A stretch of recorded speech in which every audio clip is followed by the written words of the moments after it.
I was a practicing clinician working in a home health agency model. I wasn't allowed to dose my patients as per best practice guidelines. So I said, there's gotta be a way to do this better. My grandmother and my grandfather, I started seeing them going in and out of long-term care. It started personal, seeing the sick side of 80, and now it's been exciting to be part of Fox. Light bulb moment. Like, that's a complete game changer. You can see what we can do as a practice and as treating clinicians to really make 80, 85 look so much different than it did back that long ago. And boil it down into one saying, it's quite simply this. It's be stronger, live better longer. Welcome to Fox Rehabilitation's Live Better Longer podcast, the podcast dedicated to clinicians who work with older adults. My name is Jim Shear, and today my co-host is, and returning to the Live Better Longer podcast, Fox occupational therapist, Katie Cooper. Katie, welcome back. Thank you. So glad to be here. You're like the official life coach of the Live Better Longer podcast. I think we should make it official. Coach. Yes. The health coach, yes. Let's make it official. All right. Fox occupational therapist and health coach of the Live Better Longer podcast, Katie Cooper. I like that. I love today's topic. We are going to talk about healthy snacks for a busy clinician. Yep. Super important. Healthy snacks, not unhealthy snacks, in a busy clinician. Right. Yep. All right. Patient to patient, in the car, all day long. Yes. So does this include meals, or are we just talking snacks? Because I would think the meals are pillars and then you would have snacks in between. Absolutely. Meals are super important, and especially breakfast to get the day going, and then taking time for a real lunch in the middle of your day to keep you fueled, to get you to that 4 or 5 o'clock whenever you end your day and keep you going is so important. Okay. So should we start with meals? Should we let's start with meals. Okay. Yeah. So I'm assuming we start with breakfast. Absolutely. Super important. Where does Katie Cooper stand on breakfast? Because I've heard you're supposed to go big for breakfast and go lighter as the day goes on. Is this true? I agree with that. That's what works for me. And breakfast is my favorite meal of the day. I would eat breakfast 3 meals of the day if I could. I personally like to mix it up. I don't like to stick with the same routine. So some days it might be eggs with some berries and maybe a piece of toast or piece of bacon. Other days I like granola and almond milk, something with a lot of protein, healthy fat, and some veggies or fruit to kind of sustain the carbohydrates. Just a real well-balanced meal. I don't like things with a lot of sugar or, just a pancake with syrup. That is going to get digested really fast. You're going to get a sugar high and then you're going to crash. And by 10 a.m., you're going to be needing a snack. I like to have a breakfast where I don't need to eat till lunch again. Oh, okay. Yeah. What about donuts? Are donuts bad? Or if you did have a donut, could you compensate somehow? Yeah, if you ate some berries with the donuts or something? Yeah, I would pair it with a protein so that you're sustained a little bit longer. So maybe some scrambled eggs or, a protein shake, something like that. And that's only if you have to do that donut. If you have to do that. If you have to do yeah. All right, so we've had a good breakfast. Mm-hmm. Now you get in your car and you're starting to treat different patients. Yeah. Tell us about snacks. Can we wait? Are we waiting until lunch, or is there a snack in between? You don't everyone's different. So really, if you're hungry, you don't want to starve yourself until lunch, because then you're not going to be thinking well, you're not going to be on your A game with your patients. All you're going to be thinking about is that meal. And I don't like to be in that state. I don't think anybody does, right? You get hangry. Yes. So I like to have snacks that can live in my car without necessarily a cooler. Maybe I have mixed nuts or a granola bar, fruit that I can just pick up and eat while I'm driving. Even hard-boiled eggs. If I do bring a lunchbox with a nice cooler in it, I'll have hard-boiled eggs in there. Granola things that you can just like pop in your mouth as you're driving, because that's what a lot of us are doing. So We're all in the between. snacks that you mentioned, what do they do Mhm. for you between breakfast and lunch? Right. So they're going to give you protein and healthy fats that are going to kind of sustain you until lunch. They're going to give you nutrients to keep you going, but not give you that quick crash. So the sugary things, the high carbohydrate, like the bread, potato chips, candy, those things, while they're delicious, and I enjoy them myself, they're not going to keep you going. They're not going to give you your brain the nutrients to kind of think straight and be on task. Is it easy to eat healthy snacks? I Like think it's once- getting a lot easier. Once you get into the routine and habit of things? Yeah. So I think the biggest thing is meal planning and just planning ahead. So my downfall is when I don't have a snack in the car and I have to stop somewhere, and then maybe I'm reaching for the donut or the potato chips. But if I plan ahead and I have the things on hand, I'm more likely to eat those. And then I also feel better, we physically feel better, and I also feel better about my choices.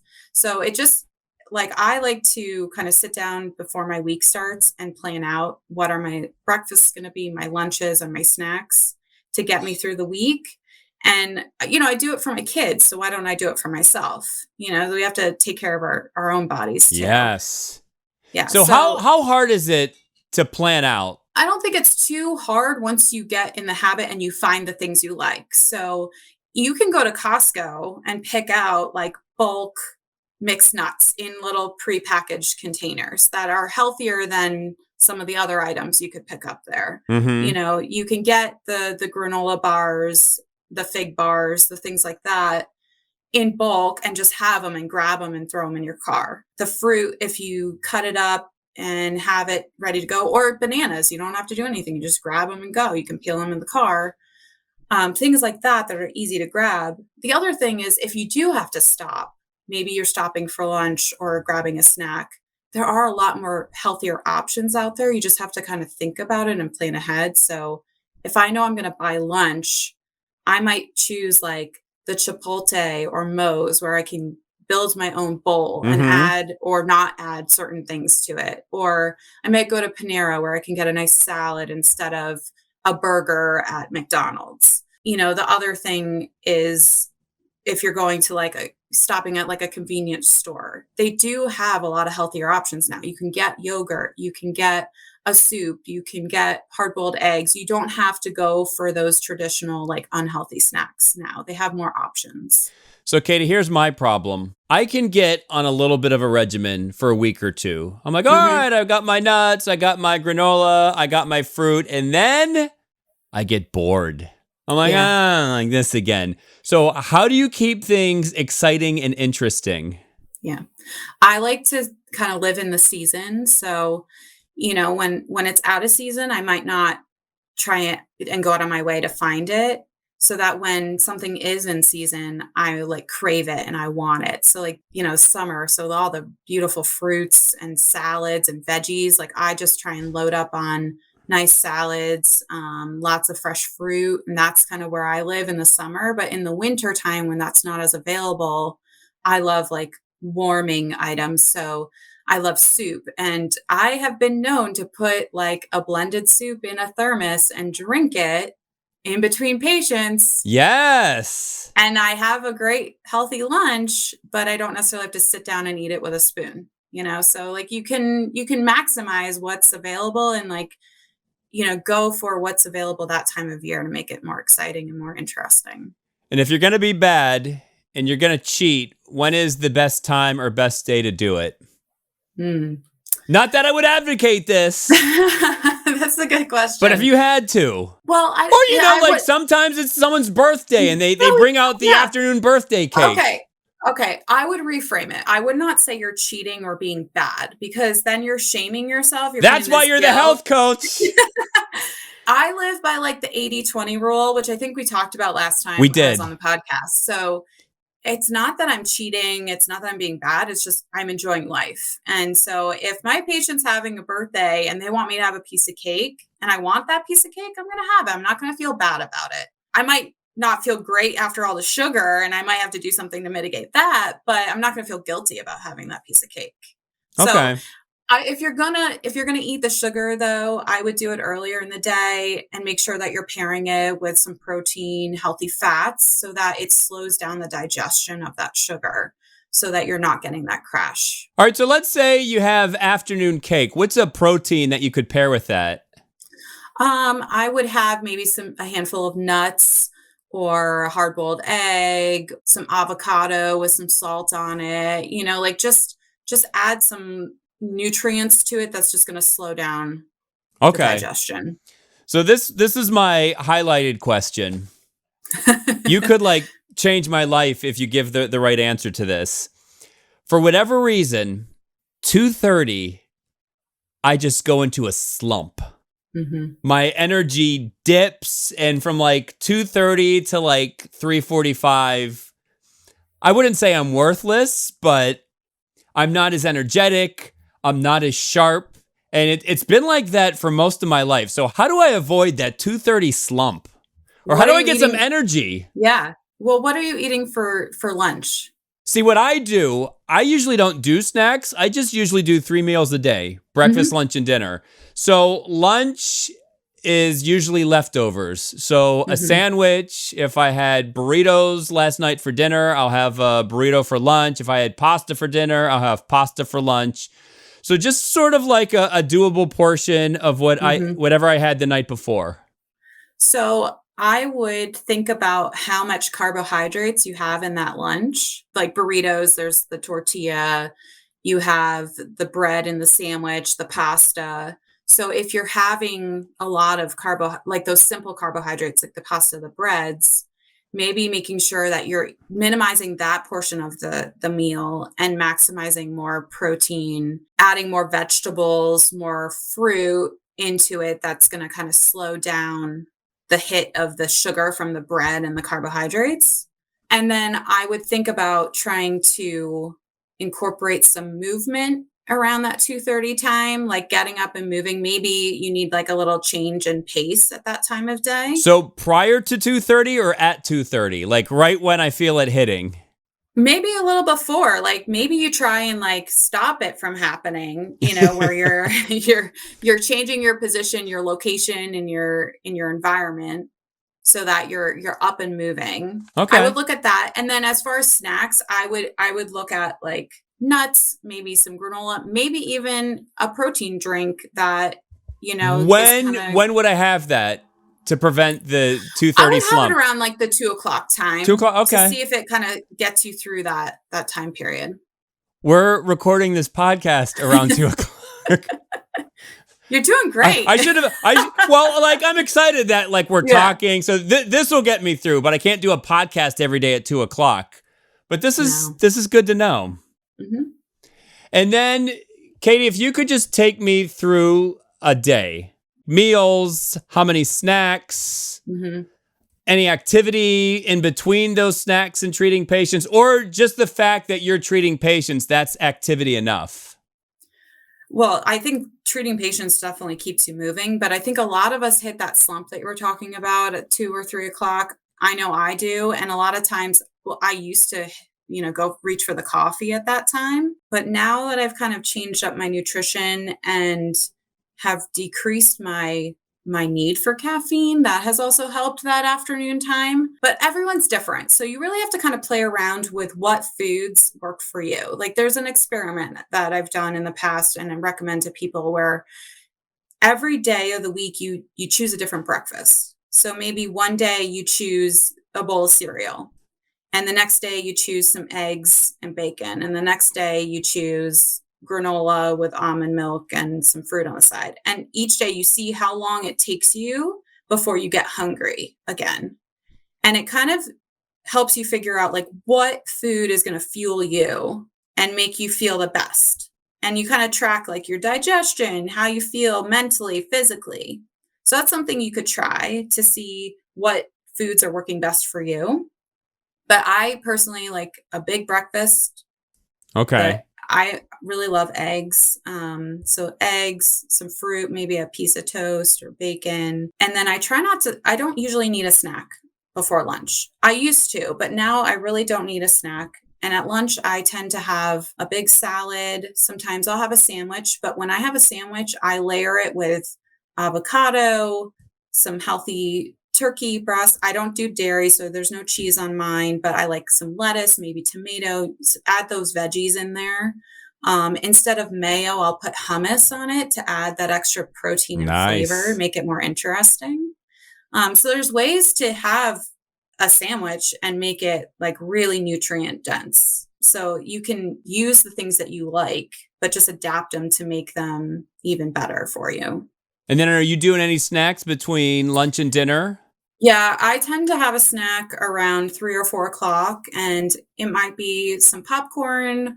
I do love a bag of potato chips occasionally if I'm like treating myself, or I'll buy, there's a couple brands that are a play on potato chips, but they're healthier. So they are like grain-free tortilla chips with healthy dairy-free flavorings, things like that. So I'll have those, or a piece of fruit. But I try and like stop snacking by 5 o'clock so that, I have an appetite by the time I'm eating dinner. And then what time do you eat dinner? I eat around 6 for my kids. Okay. Now, do you have a cutoff when you stop eating during the day? Mm-hmm. When's the cutoff? Yeah. My cutoff is really after dinner. I like to have a 12-hour fasting period between when I have dinner and when I eat the next day. So I'm an early bird. I get up early and I eat usually like 6:30 or 7. So I need to be done eating by like 6:30 or 7 p.m. And then, I'll have like tea and water in the evening, but I'm not really eating anything until the next morning. Well, thank you, Katie. We're going to take a quick break, but as we wrap this up, the key is those 3 balanced meals. Mm-hmm. And then what opened my eyes today, I think, is just the planning and prep. Yeah. So if you can tackle that, I think everything else kind of falls into place. Absolutely. Because if you don't plan and you don't prep, then the cookies and potato chips are that much more accessible. Mm-hmm. Like, well, I don't have my nuts today, so I'll just have some Cheetos. But if you plan, that doesn't happen. You got it. All right, so let's take a break, and I've got a couple more questions for Katie Cooper when we return on Fox Rehabilitation's Live Better Longer podcast.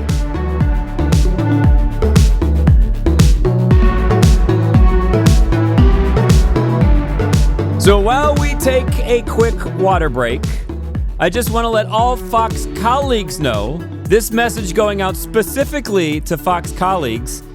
Katie Cooper, she oversees our Live Well with Fox program, and she is holding a workshop next week, Wednesday, November 16th from 5 to 6 p.m. The topic is how to overcome stress this holiday season. Katie will be dropping knowledge just like she is right now on the Live Better Longer podcast. So if you are starting to get anxious and stressful about the holidays and you are a Fox colleague, sign up for this workshop next week, November 16th, how to overcome stress this holiday season. And if you do not work with Fox, bad news is you cannot attend this workshop. Good news is we're always looking for excellent physical therapists, occupational therapists, speech language pathologists, and exercise physiologists. So if you fit that description, please go to our career site, careers.foxrehab.org, and find out about all of the amazing opportunities here at Fox Rehabilitation, including our Live Well with Fox workshops hosted by Katie Cooper.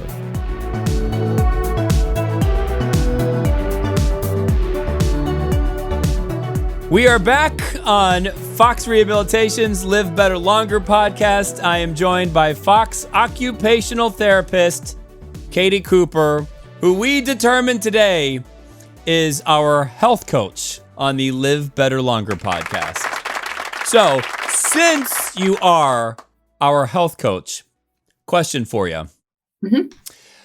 People get into routines, and then those routines will change. For example, throughout the school year, I get into a routine where I take my kids to school, pick them up from school, and then summer hits, and my routines are all out the window. So I'm not waking up as early. I'm not getting that early morning walk. And I would say for like a week to 2 weeks, I just feel kind of thrown off. I don't know if I would call it depressed, but I'm like, what's going on with me? And then I adjust to summer. And then fall comes around and I'm waking up earlier again. I'm taking my kids to school. So health coach, Katie Cooper, those 2 weeks of transitioning between seasons, like what's the best way to handle that or the best way to approach it? Well, I think approaching it with the knowledge that there is a transition and that's normal. And you might feel off for that week or two, but planning ahead, like what could you do to maintain the routine you had in the fall that you liked? Because you mentioned you enjoyed that morning walk. Yes. And so could you still get up and take a morning walk before your day starts? I could, maybe. But the thing is, in the summer, the kids stay up a little bit later, which means I'm going to bed a little bit later, which makes it harder to wake up earlier to get in that early morning walk. That's true. And so I try and keep my sleep schedule pretty consistent throughout the year. Okay. And I think that's good for kids too, to keep them on a similar schedule. But it is hard in the summer. Like there are more activities in the evening. It's lighter out. So that there is an adjustment period and you have to figure out what works best for your family and for yourself. But maybe you don't go to bed quite as late so you can get up in the morning and take that walk and get that in to feel good before you start your day. I always end our summer by getting my kids back into like whatever schedule they're going to need in the fall. We start that maybe 2 weeks before it happens. 2 but weeks. That might be because my kids are younger and they need a little more time to adjust. Now, how old are your kids? 3 and 6. Okay. So sleep is important for everybody, especially kids, and it takes time to adjust. I do the same thing around the time change when we have like daylight savings. Like a couple days beforehand, we're adjusting our schedule 15 minutes each day to like lead into that to try and make the transition as smooth as possible. Because it's hard on our bodies to change that routine. Yes. So the key to this entire podcast, it seems, is preparation. Do you have any advice on how to be best prepared?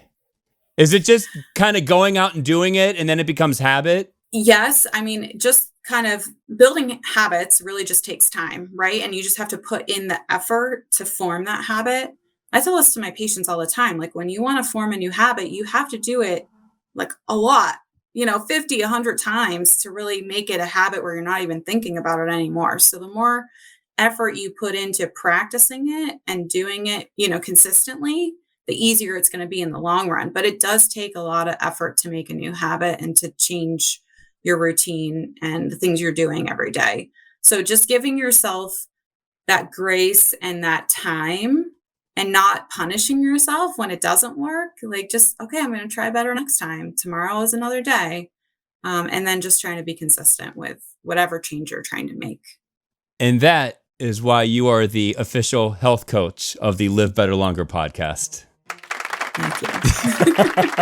Katie, thank you for the time today. I appreciate it. I had so much fun. Thanks for having me. Yes, don't be a stranger. We'll have you back on for the winter because I have a bunch of winter questions and I get bummed out a lot in the winter too. Okay. So for Katie Cooper, my name is Jim Shear and we will see Yins later.